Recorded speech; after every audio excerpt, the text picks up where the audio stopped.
Bông mòn ní bông ổn nhâm tinh pi cái lại lụa muối đài nhâm chữ chẹt thá cốt tính pi cả than bọc mài dưỡng đài chỉnh chấm được nông sọc hai pi mà sao mà ngay cọc nhâm ban đa rô tinh bông mòn đài tinh pi cả than mài dưỡng đài có bàn tay nè lụa cái thang ăn miên lụa tì kem miên tay là bỏ nòm trầu vậy tới nè lụa để chỉ môi nhâm nó có quạt mọt trăng đá cứ quạt thà quạ miên là bỏ để cái than khai dương tì đời xa là bỏ khai dương bông mòn nó cứ tinh châu đầm lại thay hết để xa tục mình bàn dù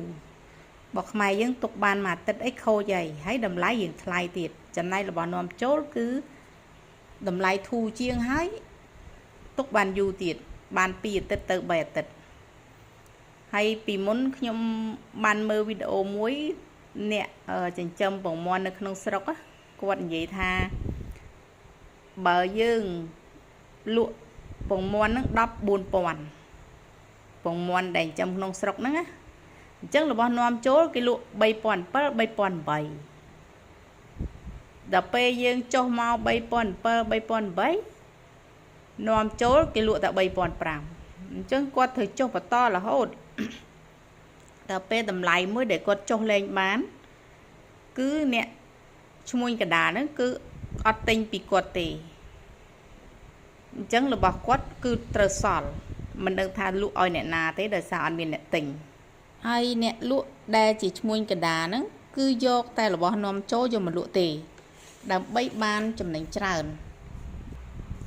ឆ្លៀតក្នុងឱកាសនេះខ្ញុំក៏សូមសំណូមពរដល់ឈ្មួញកណ្ដាលទាំងអស់ដែរសូមមេត្តាជួយទិញផលិតផលដែលផលិតនៅក្នុងស្រុកយើងយកមកលក់ផងបើសិនជាយើងមិនជួយទិញគាត់ទេតើគាត់យកទៅលក់ឲ្យអ្នកណាដែលគាត់ខំចំណាយដើមទុនអស់រាប់ម៉ឺនដុល្លារដើម្បីបង្កើតវាឡើងមកនេះហើយដល់ពេលគាត់លក់មិនដាច់ចឹងគាត់មិនខាតហើយតើអ្នកខាតនឹងជាអ្នកណាមិនជាខ្មែរហើយឈ្មួញកដាលដែលកំពុងលក់រងថ្ងៃនឹងជាអ្នកណាមិនជាខ្មែរហេតុអីក៏មិនជួយគ្រប់គ្រងផលិតផលខ្មែរខ្លួនឯងហេតុអីទៅគ្រប់គ្រងផលិតផលគេទៅវិញខ្ញុំឆ្ងល់ដែរយើងត្រូវដឹងថាអញ្ចេះបើយើងទិញរបស់នាំចូលពងមាន់ហ្នឹងឧទាហរណ៍ទិញពីគេមក10គ្រាប់3,500អញ្ចឹងលុយ3,500ហ្នឹងគឺបានទៅគេទាំងអស់ហើយយើងលក់10គ្រាប់4,500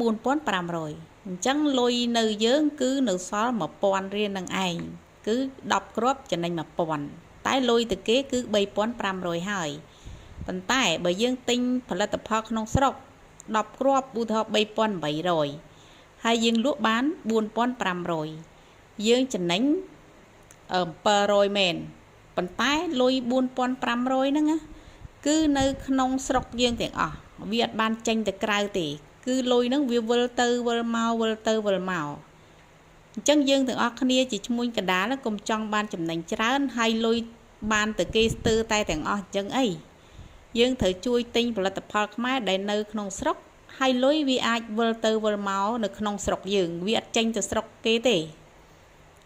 ហើយនេះខ្ញុំនិយាយតែរឿងពងមាន់មួយមុខណាចុះនៅផលិតផលផ្សេងទៀតគឺសិតតែលុយចេញទៅគេទាំងអស់ហ្នឹងអញ្ចឹងមួយថ្ងៃគិតតែលុយចេញទៅគេហើយលុយនៅក្នុងស្រុកយើងអត់សូវមាននៅសល់តិចតួចប៉ុណ្ណោះតើខ្ញុំនិយាយអញ្ចឹងត្រូវអត់បងប្អូនហើយវីដេអូនេះខ្ញុំក៏សូមសំណូមពរទៅដល់អ្នកទិញដែរយើងសូមមេត្តាសួររកផលិតផលដែល